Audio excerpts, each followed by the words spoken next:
Boa tarde, meu nome é Alberto, estamos aqui com mais um podcast da Medicina Veterinária, aqui da Uninasal, né, no curso de Medicina Veterinária. E hoje nós temos um tema muito importante para falar, para abordar, que é sobre a esporotricose felina e os seus impactos na saúde pública. Hoje nós estamos recebendo a médica veterinária, doutora Fabíola Medeiros. Doutora Fabíola, que é médica veterinária desde 2002, atuando nas áreas de clínica médica, de cães e gatos e em saúde pública, e médica veterinária da Subcoordenadoria de Vigilância Epidemiológica da CESAP, né, do Rio Grande do Norte, já há 16 anos, e atuando principalmente na área de vigilância de epizootias de primatas não humanos e de esporotricose. Doutora Fabíola, muito boa tarde. Muito obrigado por você ter aceitado o convite, né? Estar aqui junto de nós, conosco nesse podcast. Eu queria começar pedindo para você explicar para o nosso público o que é a esporotricose. Boa tarde, eu que agradeço a oportunidade, né? Sempre bom falar sobre a esporotricose, uma doença que tem um nome estranho e que muita gente ainda não conhece, e que quanto mais a gente fala sobre ela, mais a gente tem a oportunidade de trazer esclarecimentos e desmistificar alguns aspectos muito importantes sobre essa doença. Né?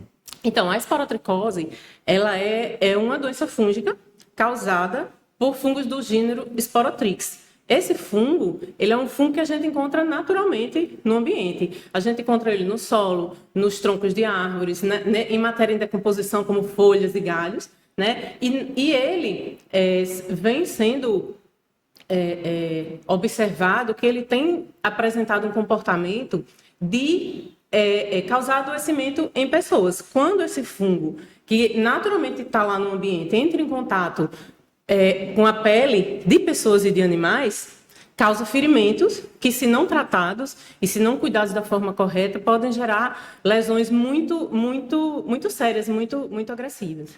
A esporotricose é uma doença que já existe já há algum tempo, né? Tanto que ela era conhecida como doença do jardineiro, né?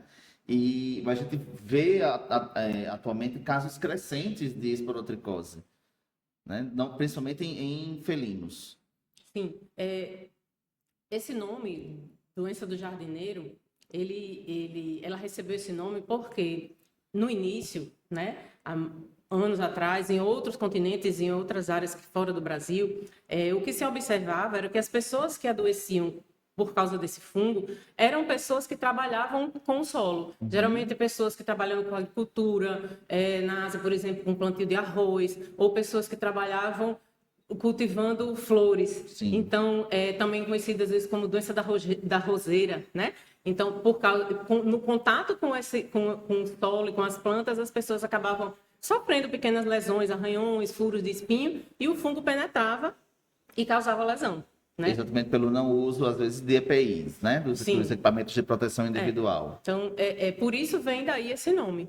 Mas hoje, essa doença ela tem demonstrado um comportamento diferente. Essa dinâmica dela, de interação que antes era homem no ambiente e tinha contato com o fungo, hoje mudou. Hoje a gente vê, principalmente no Brasil, que a grandíssima maioria dos casos de pessoas que adquirem esporotricose são pessoas que não trabalham com agricultura, ou às vezes não têm tanto contato com o solo, e sim que o link foi ter tido uma mordida, um arranhão, um contato com um felino que também tem ferimentos iguais aos dela. Né? E aí o felino entra como, acho que um dos principais disseminadores, exatamente pelo hábito que ele tem de cavar para poder enterrar, né, o cocô, o xixi, ali, sempre naquele... O felino, ele tem um comportamento natural que ele é muito higiênico, ao contrário do que dizem, né? Ele é muito higiênico, ele não gosta nem do cheiro das fezes dele. Então, e também por questão de proteção, né? De defesa, ele tem esse hábito de enterrar os dejetos, e também ele tem muito hábito de afiar as unhas em troncos de árvores, e também o comportamento territorial normal da espécie. Quando esse animal não é castrado, ele briga muito por território, ele anda por um grande raio dentro de uma região, e nesse ambiente ele vai interagindo com outros gatos e vai brigando, e essa interação acaba também fazendo com que ele adquira o fungo, tanto direto do ambiente, como às vezes através dessas brigas com outros gatos. Exato. E aí são lesões bem marcantes, principalmente, pelo menos assim, o que a gente mais vê de início em face, né? E depois que vai se espalhando pelo restante do corpo. As lesões, elas costumam estar justamente naquelas áreas que são mais expostas, as áreas em que, no caso do gato, quando ele está brigando ou quando ele tem contato com o solo, né, que é justamente a região da face e dos membros, mais os membros anteriores, mas também membros posteriores. E quando o animal não é tratado, ela começa a se espalhar e acaba tomando conta do corpo inteiro, inclusive tomando vias aéreas e fazendo doença sistêmica, que é a forma mais grave que gera o óbito de muitos animais. E nas pessoas também é parecido. A maioria das lesões também são nos membros, porque geralmente são as partes do corpo que estão mais expostas e que acabam, tanto quando a pessoa mexe com o ambiente, tivemos os arranhões, os furos, né, com as pontas, como também é nessa interação com os animais, na maioria das vezes são os membros que são atingidos. Isso, certo. E aí, como é que está hoje a situação epidemiológica da esporotricose, principalmente aqui no estado, né? A gente viu que no ano passado, né, 2025, a esporotricose, a doença esporotricose, ela alcançou o patamar agora de doença de notificação obrigatória. Né? Isso aí já fez uma diferença muito grande, porque a gente sabe que existiam até vários casos, mas que não eram notificados na saúde pública, né? E aí, agora chegou nesse nível, né, de ser uma doença de notificação obrigatória, a gente já vê que tem aumentos de alguns casos, aumentos registrados, né, de alguns casos. Aqui no estado, os primeiros registros de esporotricose ocorreram em 2016. Ou seja, a gente está fazendo 10 anos que a gente tem que fazer comemorar, na verdade, né? Que não que a gente descobriu a doença, mas que a gente vem enfrentando essa doença, né? A gente, quando ela começou, os primeiros registros foram justamente uma pessoa que levou um gatinho na unidade de vigilância de zoonoses e esse gato estava doente e ela relatou que tinha pessoas em casa com ferimentos parecidos que também não estavam sarando. E aí foi feito exames e confirmou. Antes disso, já se tinha rumores que a doença circulava, mas oficialmente, com laudos, foi em 2016. De lá para cá, ela só vem se espalhando dentro do nosso território, né? A gente viu que, inicialmente, na região metropolitana de Natal, porque foi onde tudo começou, e é uma cidade mais populosa, que também tem um número de animais em situação de abandono muito grande, então isso contribui, e os municípios vizinhos, e ela vem se interiorizando, né?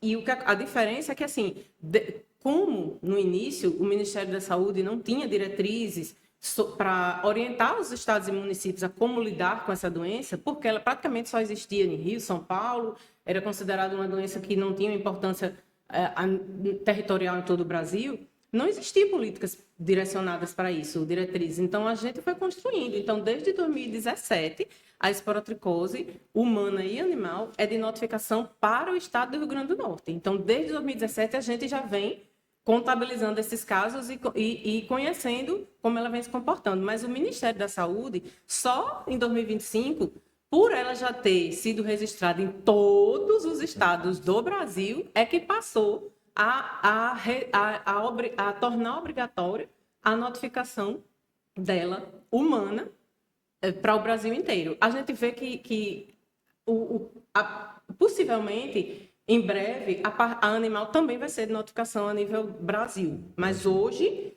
no estado, a gente notifica esporotricose porque a gente tem interesse em conhecer, e a nível do Brasil é que passou a ser do ano passado para cá. Show, né? Então, é uma informação extremamente importante, né? Me diz tem a diferença entre notificação obrigatória e notificação compulsória? Tem essa diferença ou não? São sinônimos? E são sinônimos. A notificação compulsória é justamente a notificação obrigatória.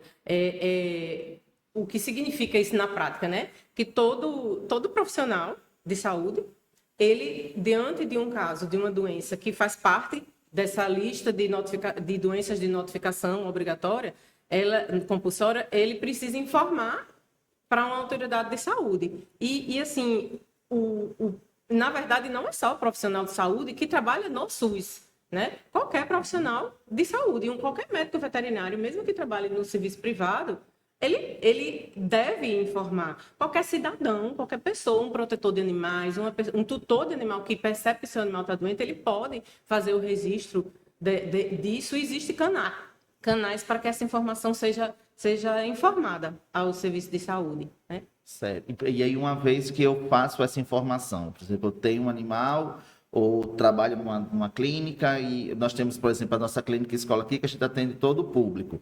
Chegou um gato aqui ou um cão, que a gente sabe também, né, que os cães também podem ser acometidos pelo fungo. Sim. Chegou um animal e eu diagnostiquei com esporotricose. Então, eu vou entrar em contato com a unidade de vigilância sanitária de zoonoses, faço a notificação. O que é que eles vão fazer a partir daí dessa minha notificação? É muito importante, porque, assim, eu sempre, quando estou falando sobre isso, eu gosto de explicar que, assim, por que eu tenho que notificar, né? Qual a importância de se saber que essas doenças estão ocorrendo? Certo. É porque, para a gente enfrentar uma situação, a gente precisa conhecê-la. Para a gente enfrentar um oponente, a gente tem que conhecê-lo. E a única forma de conhecer, no caso, onde as doenças estão, em que municípios, em que território, de que forma, que público elas estão atingindo, é mais criança, é mais idoso, né? E assim, que espécies animais, como é que essa doença ela está se comportando naquele ambiente, é a notificação, né? Então, quando eu sei que existe aquela informação vai gerar uma série de ações.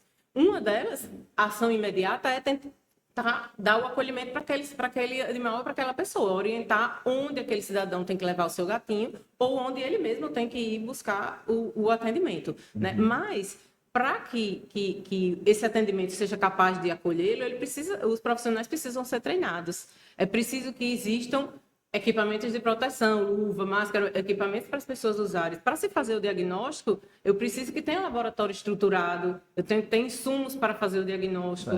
Para tratar as pessoas, eu preciso ter o medicamento. Então, para que o serviço de saúde se organize, né, que a sociedade como todo se organize, né, para que poder oferecer, enfrentar essa doença, eu preciso conhecê-la. Então, se eu estou num território que eu não sei que a doença está lá, né, que ainda é a realidade de muitos municípios, muitas vezes eu nem penso nela. Um profissional de saúde, às vezes, está diante de um caso e ele não pensa nessa doença porque ele não sabe que ela já está naquele território.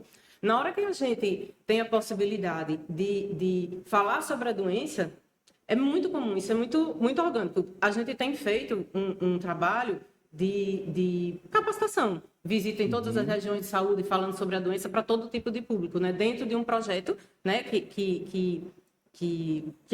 tem esse nome, Enfrentando a Esporotricose, né? E nesse momento a gente fala para agentes de endemia, para agente comunitário de saúde, para médico, para enfermeiro, para veterinário, para tutores, para protetores de animais, né? Para todo tipo para crianças em escolas. E é muito comum a gente visitar um município, visitar uma região e, às vezes, na semana seguinte, às vezes até no dia seguinte, um profissional vê um animal, vê uma pessoa e diz: será que isso é esporotricose? E é muito comum, porque a pessoa passa a enxergar o que já estava diante dela. Realmente. Numa das minhas turmas, né, eu estava falando também sobre a esporotricose, sobre doenças fúngicas, sendo zoonose, e aí uma aluna minha falou que o filho tinha aparecido também realmente com uma lesão circular, que era muito parecido com o que eu estava mostrando nas fotos e tal, e tinha procurado uma OBS, acredito, e o médico não tinha identificado, né? Não sabia direito o que era, mas tinha passado somente um medicamento, um antifúngico. Não era esporotricose, acredito que teve ser talvez uma dermatofitose, mas a gente já realmente aí já atenta para qualquer lesãozinha que a gente vê, então já fica aquela, né? Já liga as antenas ali que realmente é um algo que pode estar acontecendo. A sensibilização das pessoas, não só profissionais de saúde, dos cidadãos também.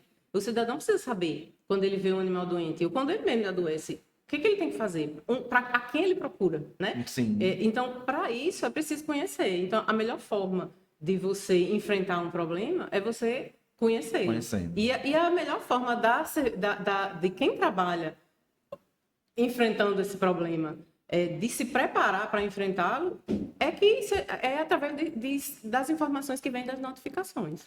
A senhora acredita, quando eu estava fazendo o veterinário no meu curso, né, eu estava na minha graduação, eu ouvia muito minha professora de clínica e doenças infecciosas dizer que realmente a esporotricose ainda era um pouco desconhecida.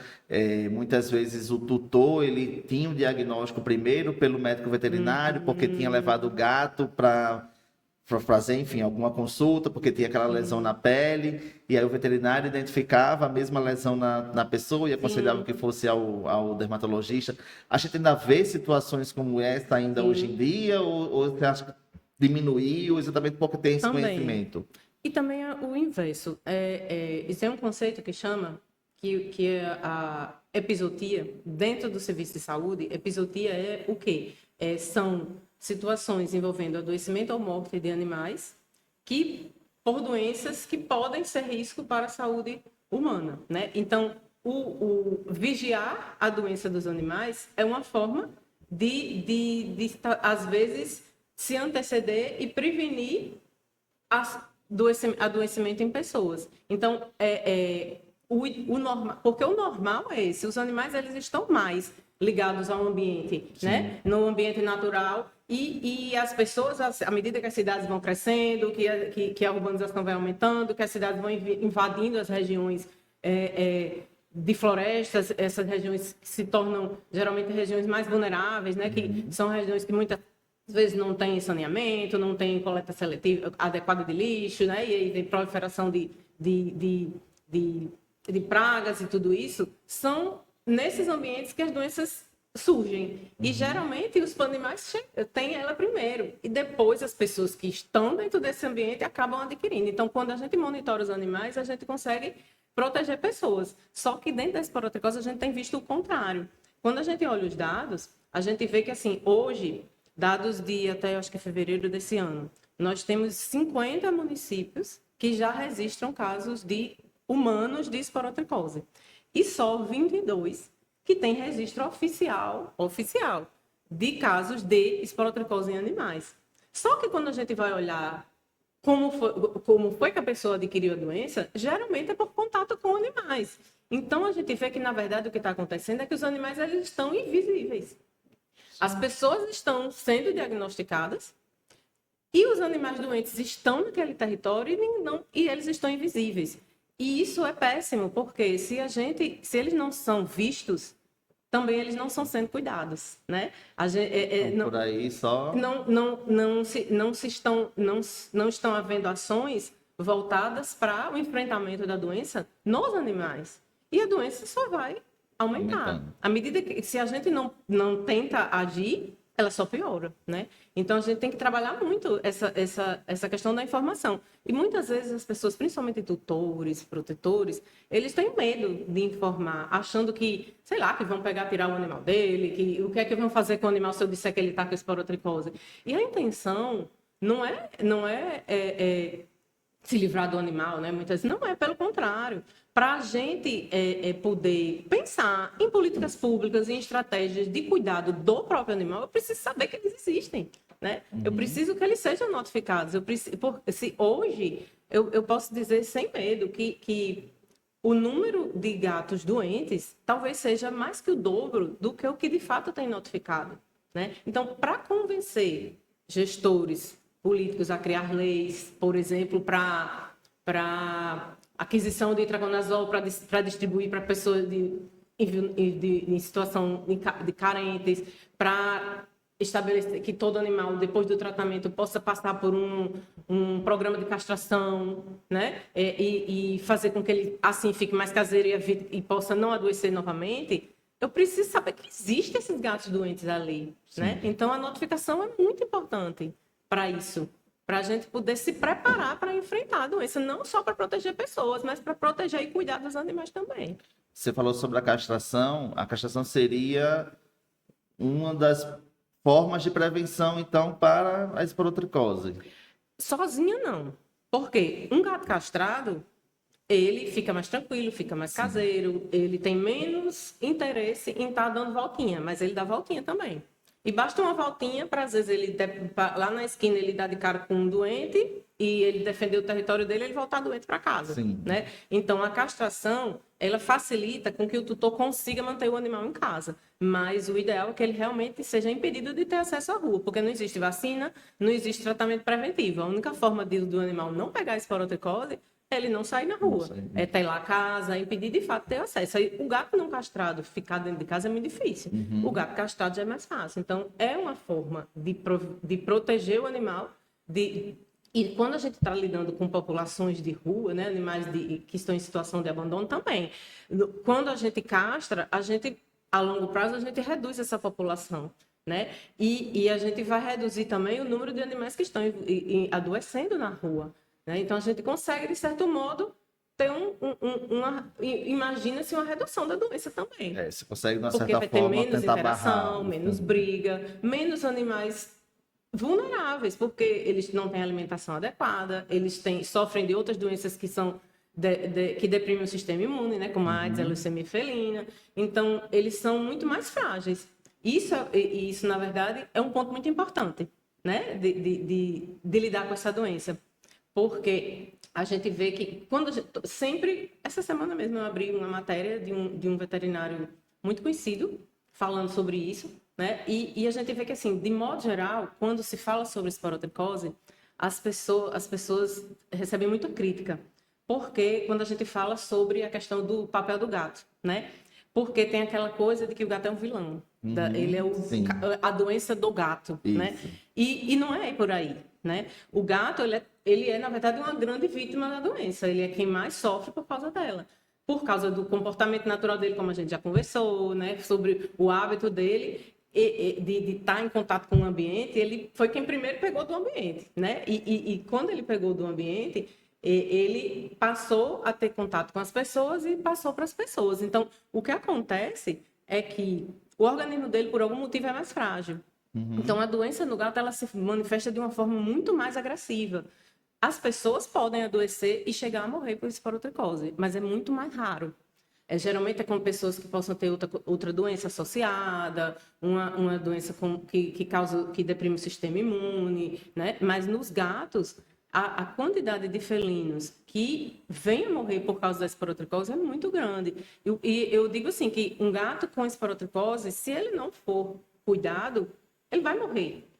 Porque ela vai agravar a ponto de gerar o óbito, né? De fazer com que ele morra. Então, eles são quem mais sofre, né? E também pela vulnerabilidade, por não existir políticas públicas para controlar a população de animais de rua, né? Isso tudo faz com que o ambiente se desequilibre. E esse ambiente desequilibrado é que faz com que o fungo esteja num ambiente ideal para se proliferar, né? Então, é por aí, né? Aqui em Natal, você tem ideia, mas você sabe me dizer assim, quais são os bairros que a gente tem de maiores casos, em maior incidência?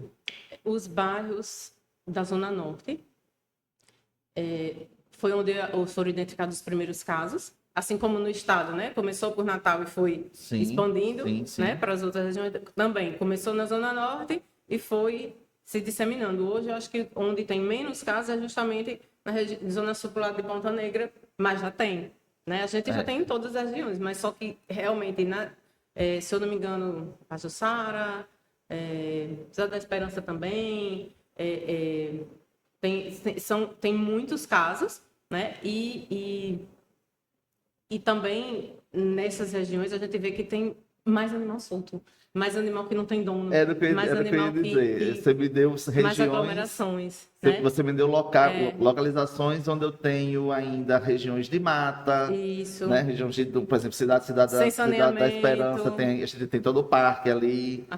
Muito acúmulo de lixo em alguns ambientes, né? Então a gente tem vários locais ali que tem muito realmente colônias de gatos, exato, né? Então realmente fica mais fácil a gente conseguir disseminar. A gente vê justamente em alguns pontos onde a gente vê que tem esses tipos de problema, né? Áreas mais urbanizadas, com menos terrenos baldios, com menos pontos de colônias de animais, a gente vê menos, né? porque justamente é um ambiente que tem menos resíduo, menos lixo. Mas, da mesma forma, embora a gente fale assim, não é só porque é a natureza, né? Na verdade, quando a gente entende que tudo parte do desequilíbrio, né? Sim, Então, quando a gente tem um ambiente natural, saudável, onde existe uma interação equilibrada entre as espécies vegetais, animais, né? O fungo vai estar lá do mesmo jeito, mas ele vai ter outros organismos competindo competindo. naquele ambiente. Então, ele não vai agir como ele age num ambiente desequilibrado, num Sim, ambiente que favorece a proliferação dele, proliferação. né? Show. Bacana. A gente tem como forma de transmissão, no caso, então, vai ser a mordida, arranhar e o contato direto, principalmente com o animal infectado, né? É, para os seres humanos, né, a principal forma hoje, a gente diz isso baseada nos números, baseada no registro dos casos e de como essas pessoas adoeceram. A grande maioria dos casos foi por mordida e por arranhão, né? Mas também não deixa de existir os casos em que a pessoa teve contato, às vezes, com o ambiente, com solo, porque trabalhando no ambiente, algumas situações que não tem contato com o gato e adoeceu por outros caminhos, tá? Uhum. Mas também tem uma coisa que é importante dizer, né? Que, assim, o gato, quando ele está doente, quando ele está com muitas feridas, a gente já falou que ele manifesta a doença de uma forma muito agressiva. Então, a quantidade de fungo que tem nas feridas do gato é realmente muito grande. A gente seria coisa de milhares de vezes maior do que o que a gente vê de quantidade de fungo em pessoa, numa lesão de um humano, na lesão de um canino. Né? O gato realmente é o animal que mais é sensível à doença. Então, ter contato com essas secreções é perigoso. O fungo precisa de uma porta de entrada, né? Uma pele íntegra, ele não vai gerar doença. Mas não precisa necessariamente de uma mordida ou de um arranhão ou de um furo de um espinho, né?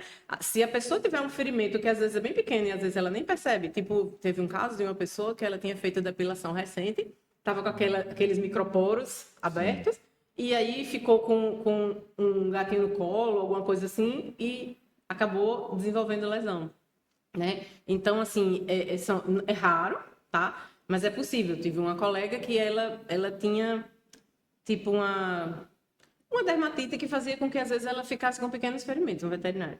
E aí, ela, cuidando de um gatinho que chegou, que ainda não se tinha um diagnóstico, ela acabou tendo contato com a secreção de uma ferimenta dele e apareceu uma lesão nela, sem ter sido mordida e arranhada, né? E também também tem um outro aspecto.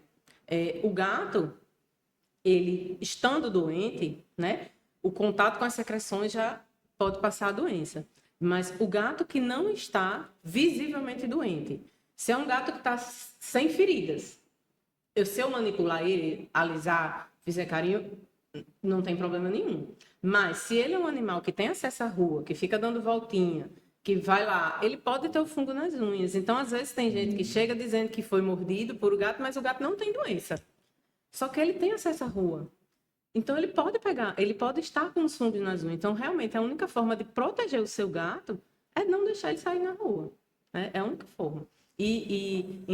Então assim, a melhor maneira de evitar a doença no animal é realmente impedir que ele tenha acesso à rua. Né? E nos animais, da mesma forma. O gato, ele também pode adquirir a doença direto em contato com o solo, mas hoje, justamente pelo problema da superpopulação, dos animais que não têm assistência, que adoecem e ficam, né, totalmente vulneráveis na rua, essa questão da agressividade, das mordidas e das arranhões também faz com que eles adoeçam muito.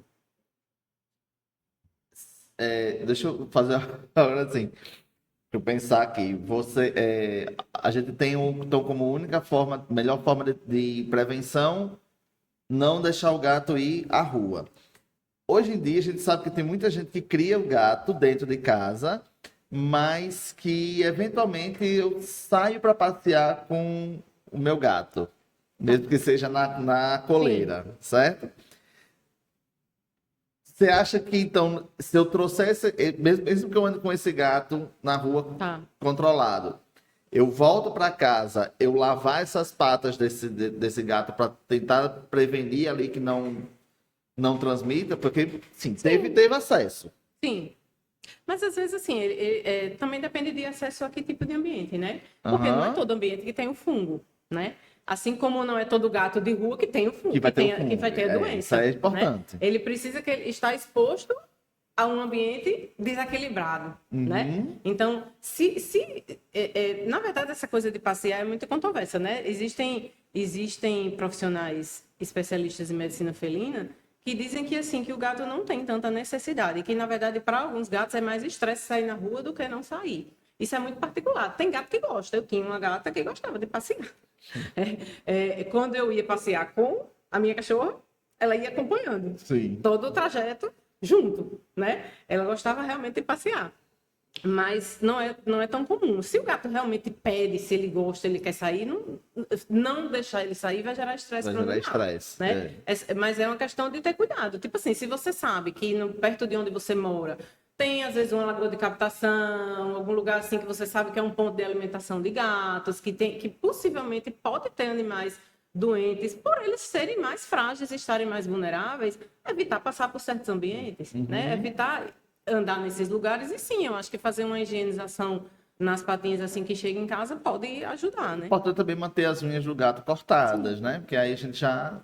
Que também é uma coisa que especialistas em medicina felina também às vezes não gostam. Acho que o ideal é que você, nesse sentido, que você tenha muitos arranhadores Sim, para você que arranha pra eles eles consigam naturalmente aparem as fazerem unhas. e evitar essa coisa de cortar, que também Sim. gera um estresse, né? Mas tem E também certas se não souber situações. cortar, também a É, gente acaba tendo Aí alguns agora, é claro, assim, problemas. eu sou uma pessoa idosa, às vezes mesmo brincando, meu gato me arranha, minha pele é sensível. Tudo é questão de bom senso, né? Aham, Tudo é uma questão de bom senso. verdade. É, sobre pessoas que se contaminam, né? As pessoas que adoecem com esporotricose. Tá. A gente tem muitos veterinários.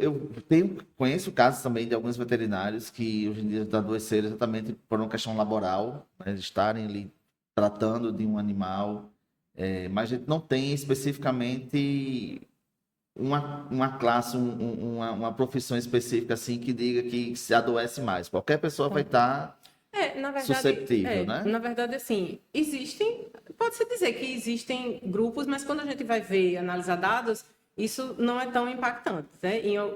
Pelo menos no nosso contexto, né? Dentro da Uhum. nossa cidade. Mas, de fato, a gente observa que, por exemplo, aquilo que eu falei, né? De as pessoas que trabalham com campo, que trabalham com solo, elas têm um fator a mais de exposição, né? E profissionais que, por exemplo, banhistas, pessoas que trabalham em pet shop dando banho em animais, né? Embora também essa coisa de dar banho em gato também é Também, um não assunto é controverso, controverso, bastante mas a gente sabe controverso. que tem quem dê banho em gato, né?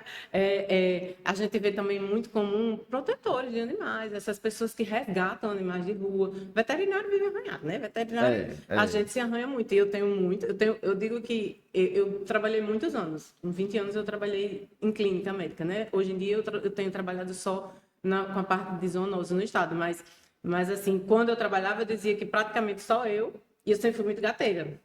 Sempre gostei muito de atender gatos.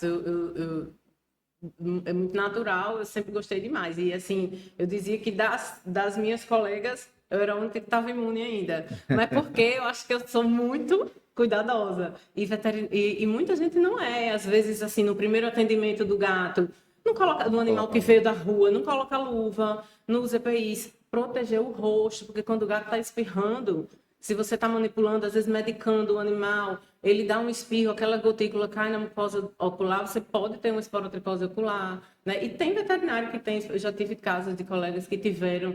Então, assim, é preciso realmente ter um cuidado especial com quem tem essa proximidade maior com os animais, inclusive pessoas que resgatam animais, né? A gente sabe que o animal que está em situação de sofrimento, às vezes ele fica mais arredio. Então é muito comum pessoas que resgatam animais acabarem sendo mordidas e arranhadas. E tem um fator a mais também, a raiva, né? A gente não pode esquecer da raiva. Toda vez que um animal, principalmente um animal que foi de resgate, um animal que você não sabe a história dele, né? Gerou uma agressão, uma mordida, um arranhão, essa pessoa precisa também pensar em avaliar se ela precisa fazer a profilaxia antirrábica, que essas duas doenças andam muito juntas. Sim. É muito comum, a gente vê muito, pessoas que foram mordidas ou arranhadas, aí não buscou fazer a profilaxia antirrábica, não deu importância. Não. Aí depois de 2, 3 semanas, que é quando costuma aparecer a lesão do fungo, aí ela, bem no lugar onde ela foi mordida ou arranhada, aí aquela, opa, o que é isso? Aí ela vai buscar serviço de saúde pensando na vacina antirrábica. E muitas vezes, quando a pessoa chega nesse momento, 2, 3 semanas depois, buscando a vacina antirrábica, já se percebe que ela está com esporotricose, né? Então, assim, não pode deixar de pensar na raiva também. Sim, E os profissionais veterinários também. é verdade, é verdade.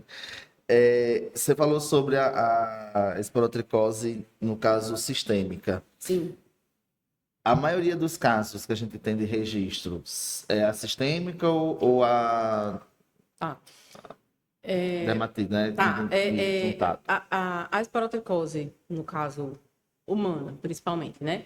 A principal forma de manifestação que a gente chama é a linfocutânea, que é aquela forma mais clássica, que é quando de um ponto de partida, que foi onde o fungo entrou, seja por um arranhão, mordido, um furo de um espinho, alguma coisa, fez um nódulo, esse nódulo virou uma úlcera, e essa úlcera não sara com medicamento nenhum, e ao longo, quanto mais os dias passam, a gente começa a perceber que o fungo está caminhando embaixo da pele. Ele faz o que ele vai caminhando pelos vasos linfáticos e formando novos nódulos, né? Então, daí o nome linfocutânea. E a gente diz que o aspecto é como se fosse as pontas de um rosário. Chama de rosário esporotricótico, né? Que é justamente aquela lesão que vai subindo pelo braço, subindo pela perna, né? A partir de um ponto inicial. Essa é a forma mais comum. A doença sistêmica, que pode ser, por exemplo, uma pneumonia, que pode ser... O fungo pode chegar em articulação, o fungo pode chegar no sistema nervoso central, mas esses casos são bem raros, bem raros. Né? Geralmente, pessoas que têm um organismo já frágil por outras condições de saúde ou que não tiveram diagnóstico em tempo oportuno e acabou passando muito tempo sem o uso da medicação adequada e a doença foi se disseminando e ficando mais grave. Mas a grande maioria dos casos são lesões localizadas ou desse formato de linfático. E nos gatos também, só que a diferença aqui nos gatos, os gatos, geralmente as lesões iniciais também são pequenos nódulos que ulceram e vira aquela ferida que não fecha. Só que nos gatos, eles fazem com muito mais facilidade a forma sistêmica pulmonar, principalmente. É muito comum a lesão na face virar aquelas úlceras que às vezes chegam a deformar a face dos animais, né? E ele apresentar dificuldade respiratória por causa da doença sistêmica. Ótimo. Você falou sobre a manifestação do fungo, né? Sim. E a associação até com outras doenças. Quais seriam, assim, a gente sabe que nem toda doença, nem toda lesão em pele, nem toda lesão na face do gato vai ser necessariamente a esporotricose. Quais seriam as outras, né, doenças que a gente teria como diagnóstico diferencial, né? Que a gente teria muito parecido aí com esporotricose? Sarnas, né? Algumas sarnas, principalmente as sarnas que fazem feridas na orelha, né? Elas são sarnas que às vezes, quando não tratadas, às vezes fazem feridas muito feias, o animal se coça muito, então ele abre feridas grandes. O câncer de pele nos felinos, animais de pele clara e que estão em situação de rua, que ficam muito expostos ao sol, muitas vezes desenvolvem carcinomas, nas pontas das orelhas principalmente, e a orelha vai ficando corroída mesmo, e muita gente, quando vê, pensa que é esporotricose e acaba não dando esporotricose, e aí pesquisa para o câncer e acaba sendo um câncer, né? Leishmaniose também, no caso dos cães, é muito comum. No caso dos cães é o inverso. A gente pensa primeiro na leishmaniose porque a esporotricose não é tão comum nos cães, né? Então a gente vê o cão com aquelas feridas, pensa em leishmaniose, aí faz o exame de leishmaniose e não dá, faz de novo, não dá. E às vezes não pensa, esse cão, como é o ambiente desse cão? Ele convive com gatos? Ele tem acesso à rua? Será que ele andou brigando com algum gato na rua? Né? E muitas vezes acontece de acabar fechando para a esporotricose. É o inverso, né? É muito comum. E para pessoas também, né? Da mesma forma. A leishmaniose tegumentar, às vezes é esporotricose, ou às vezes hoje que as pessoas já estão ficando mais sensíveis, né? Para a doença, às vezes acontece de pensar em esporotricose e acabar que fecha para a leishmaniose tegumentar, né? E enfim, então são várias outras condições, doenças autoimunes nos felinos também, que geram feridas, outras condições causadas por bactérias também, né? Outros tipos de micro-organismos que também podem gerar feridas que confundem com a esporotricose. Na dúvida, é procurar uma unidade básica de saúde, né? Fazer os testes que são necessários para a gente poder ter a certeza e entrar com o tratamento correto. Eu lembro que a gente teve um TCC aqui, que é exatamente falando sobre esporotricose, a gente viu que se não me engano, aqui no Rio Grande do Norte teve um caso de um óbito, né, de uma mulher, exatamente por causa da demora que teve no diagnóstico, né? Embora seja raro, né? Na verdade, aqui no RN, a gente teve 3 pessoas que chegaram a morrer com esporotricose. O primeiro caso deles, que foi essa senhora, foi justamente em 2016, o ano que tudo começou, que ninguém sabia que doença era essa, ninguém sabia que essa doença existia aqui, né? O diagnóstico dela, inclusive, foi um diagnóstico, assim, acidental, entre aspas. Por quê? Ela já vinha numa história de 7 meses de tratamentos para pneumonia e outras doenças respiratórias, até que se foi feito uma coleta de material para fazer um que a gente chama de lavado broncoalveolar e feito cultura.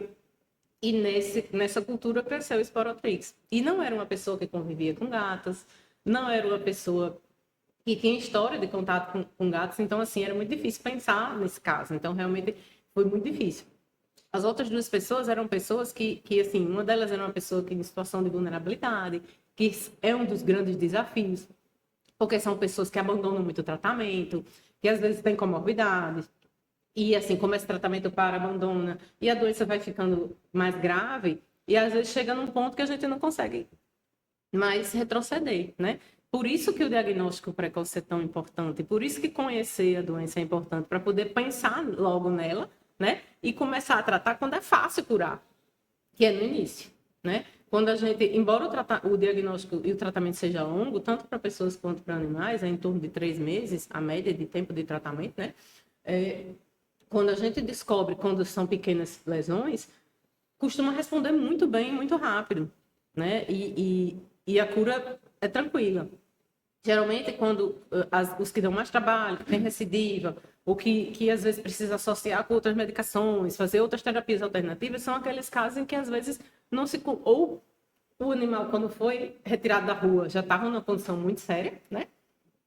Ou a pessoa que não teve diagnóstico logo no início. Às vezes passou um mês e meio, trata com antibiótico, trata com outra coisa, né? Algumas vezes, por não ter tido o diagnóstico correto, ou também por a própria teimosia da pessoa de não ter buscado logo o atendimento, né? Acontece. A gente sabe o que acontece. Sim, se automedica, né? E não dá importância. Ou às vezes não fala. Eu fui mordido por um gato, ou na minha casa tem um gato que está com uma ferida. Às vezes a informação não leva como importante, né? Como uma informação importante. Não conecta, não faz conexão. Então, quando você sabe que a doença existe, você pensa nela, né? Isso. Se eu não conheço, eu não vou achar que aquilo que o meu gato tem é a mesma coisa que eu tenho.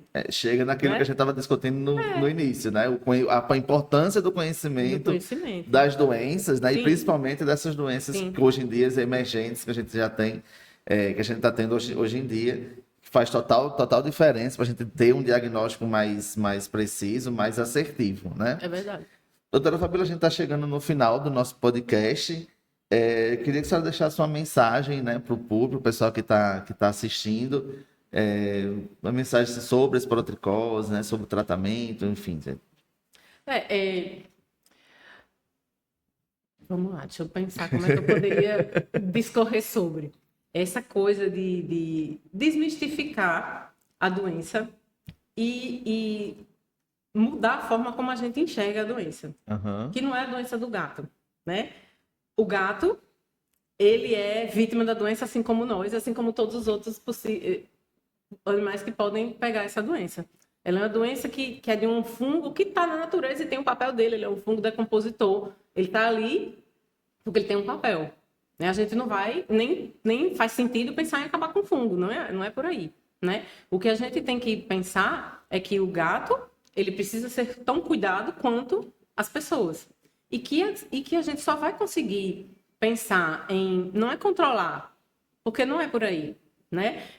Eu não imagino que essa doença seja uma doença que a gente pensa em controlar, porque controlar faz parecer que a gente quer o quê? Que a gente quer impedir que ela aumente, que ela se espalhe, que ela chegue em outras cidades, que ela chegue em outros territórios. E a gente não tem como controlar isso, porque Sim. mesmo que não tenha gatos doentes naquele território, não está no ambiente. Sim, Né? sim. Então, o que a gente tem que pensar é que a gente precisa conhecê-la para poder enfrentá-la melhor, para poder se preparar, para preparar nossos profissionais de saúde para saber atender, para saber diagnosticar, para saber conduzir, para saber como que faz para solicitar medicação, porque hoje o Ministério da Saúde, a gente tem traconazol para pessoas pelo SUS, a gente tem diagnóstico pelo SUS para pessoas e animais, a gente tem, né? Informação importante. A gente precisa o quê? Conhecer onde a doença está para preparar nossos profissionais para enfrentá-la, né? E, principalmente, o maior desafio que eu vejo hoje é entender que para você enfrentar a esporotricose, a gente precisa enxergá-la como uma doença que ela existe uma relação muito íntima, né, entre as pessoas, os animais e o meio ambiente. E eu não tenho como controlar, combater e pensar em enfrentar a esporotricose sem enxergar todos esses eixos do problema. Eu preciso pensar no ambiente que está desequilibrado, eu preciso pensar naqueles animais que estão vulneráveis, eu preciso pensar nas pessoas que estão expostas. Né? E que para a gente conseguir proteger pessoas, eu tenho que cuidar dos animais e do ambiente também. É preciso que a gente lute por políticas públicas que forneçam, por exemplo, itraconazol para pessoas que não têm condição de comprar o itraconazol para o seu gato, né? Porque a gente não vai conseguir evitar que a doença, outras pessoas e animais adoeçam, se a gente não enxergar o processo como um todo. E fazer essa conscientização também das pessoas quando inicia o tratamento, né? Sim. De não interromper. Não interromper, é muito importante. Não interromper, que aí começa tudo, tem que começar tudo de novo. Buscar os serviços de saúde, né? Que é o melhor a se fazer. Onde a gente ainda não... Nos municípios em que a gente ainda não vê casos, no início é mais difícil.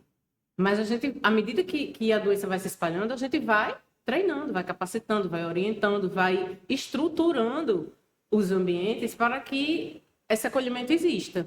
Né? O grande desafio realmente é convencer, criar leis e convencer gestores e políticos de que a gente precisa também olhar para os animais, né? E fornecer o tratamento para eles também.